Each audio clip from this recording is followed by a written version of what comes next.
Todos nós no planeta Terra passamos por essa pandemia e em muitos países tivemos que fazer o lockdown. Foi importante por um período, mas o quanto isso está custando a longo prazo para a gente?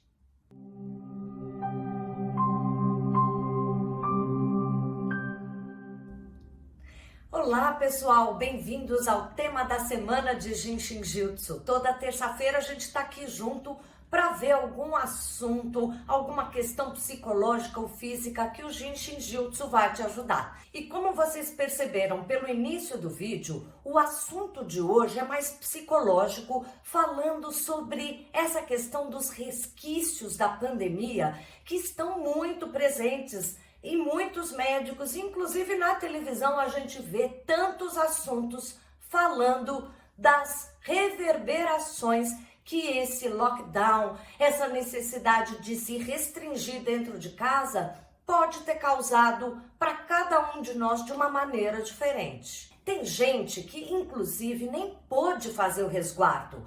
Gente que trabalha na rua, empresas que não pararam, ou mesmo o pessoal da saúde, muita gente se manteve trabalhando. E daí você vai me dizer, e essas pessoas então não têm resquícios desse resguardo?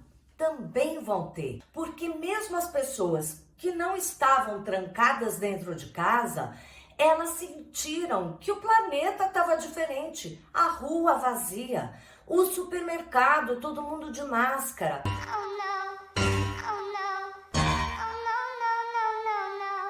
Qualquer pessoa, seja do motoboy até quem varre a rua, os médicos nos hospitais, todo mundo sentiu que o planeta mudou, que o comércio mudou, que a troca com outras pessoas mudou, o afastamento de familiares idosos, tantas questões que foram mexendo com a gente. O primeiro resquício traumático de tudo isso é que a gente se afastou do outro. As pessoas se comunicavam muito mais, se encontravam muito mais e depois de 2 anos tendo esse afastamento menor ou maior, isso modificou a nossa relação até com as pessoas queridas nossas. Logo de cara o que a gente vê é um certo acomodamento.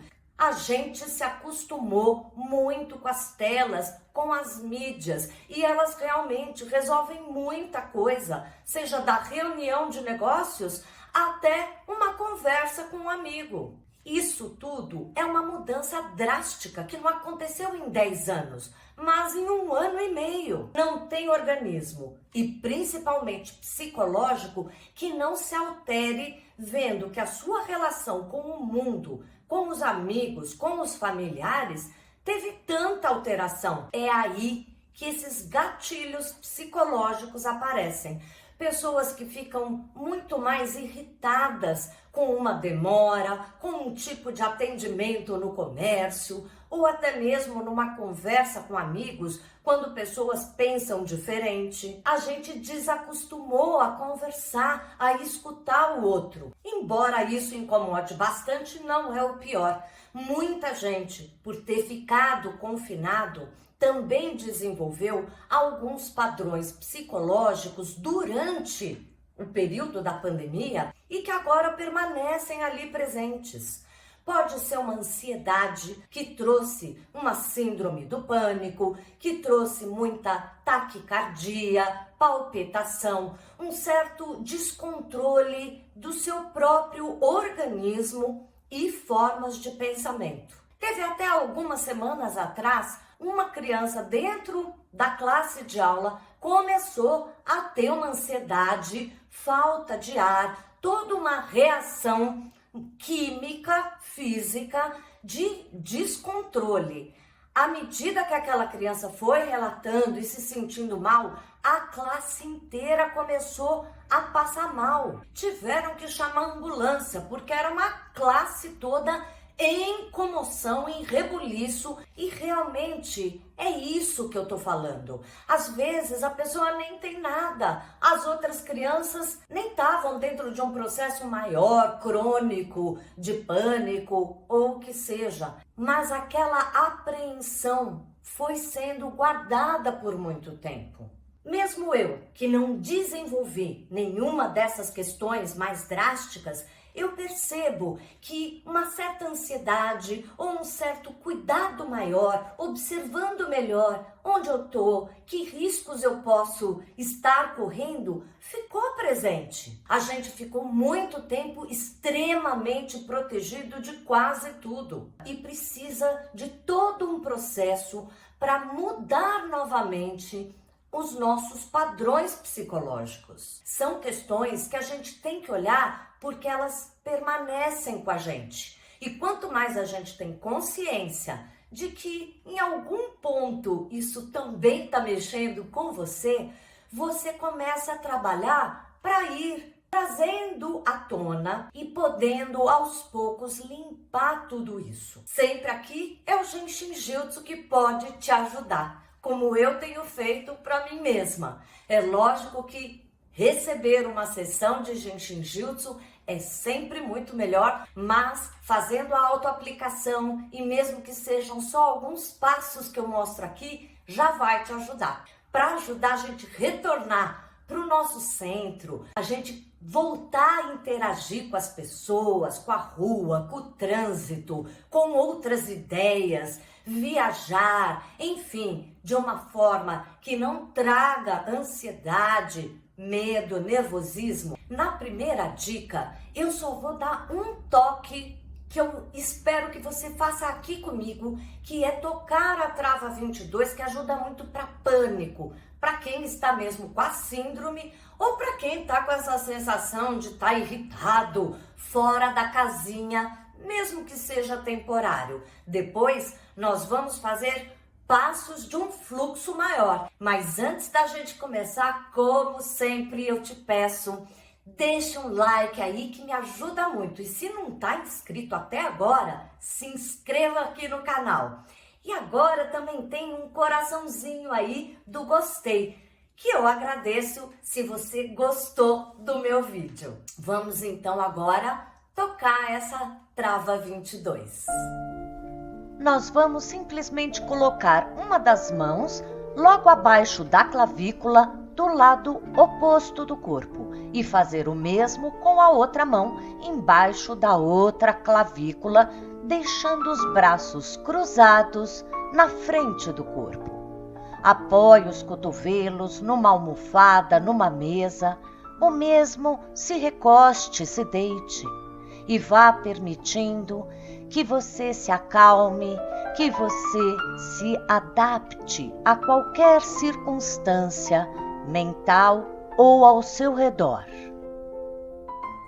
Nunca se esqueça desse único passo que eu tô te mostrando aqui, a trava 22. Ajuda em várias circunstâncias. Mas se você tá passando por ansiedade, muita irritação ou até mesmo com familiares, esse fluxo que a gente vai fazer agora é muito bom para ajudar todas essas questões mentais. Tudo isso vai ser ajudado pelo fluxo que trabalha 4 travas. A trava 16, 17, 18 e 19. Vamos fazer alguns passos, mas são ótimos para ajudar a acalmar, dormir melhor. E se você está num processo psicológico mais crônico, como uma síndrome do pânico, ou até mesmo palpitações físicas, reações físicas que você tenha, também será ótimo.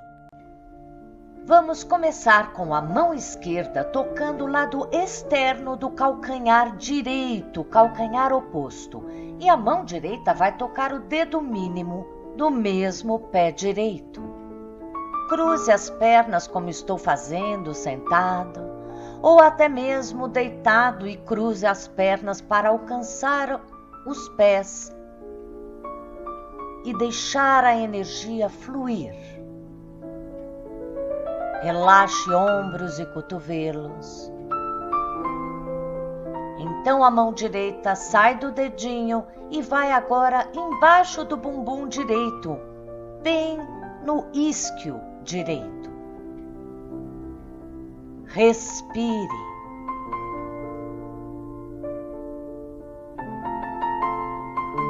Talvez você até sinta a pulsação em cada ponto que toca. Agora é a mão esquerda que sai do pé e vai tocar o cotovelo direito, logo do lado do osso do cotovelo. Mais uma vez, coloque uma almofada para relaxar os braços e permitir que a energia flua até os pontos que você toca.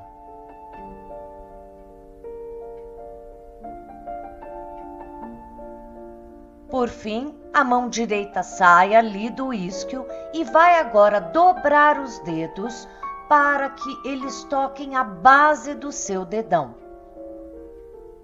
A mão esquerda permanece no cotovelo direito. Respire.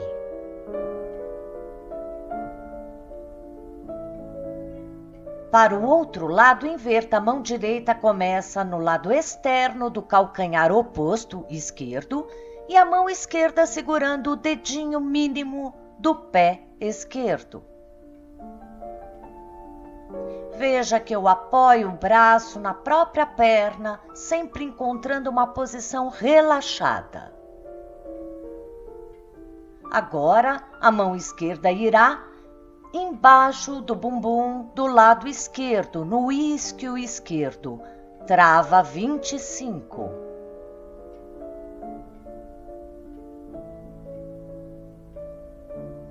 Solte ombros. E a mão direita agora vai tocar o cotovelo esquerdo, a trava 19 do Jinshin Jyutsu. Relaxe, sempre numa posição confortável.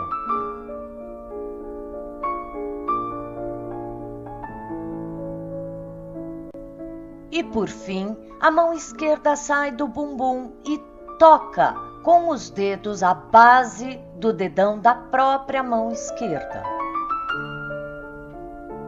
Relaxe. Aproveite como uma meditação. Sempre se lembre de ficar 1 minutinho, às vezes até 2 em cada ponto que você toca nos fluxos que eu mostro. Se você está vivendo essas questões ou alguém importante da sua vida está passando também por essa dificuldade, fale comigo. É sempre bom escutar o que vocês acharam do vídeo e sempre que for algo mais delicado, pessoal, pode falar pelo meu e-mail ou vá lá no meu Instagram, que também sempre tem novidades bacanas, e ali tem a conversa individual que você vai poder se expor um pouco mais. Te vejo na próxima terça com alguma questão, às vezes que você me deu a sugestão. Não perca!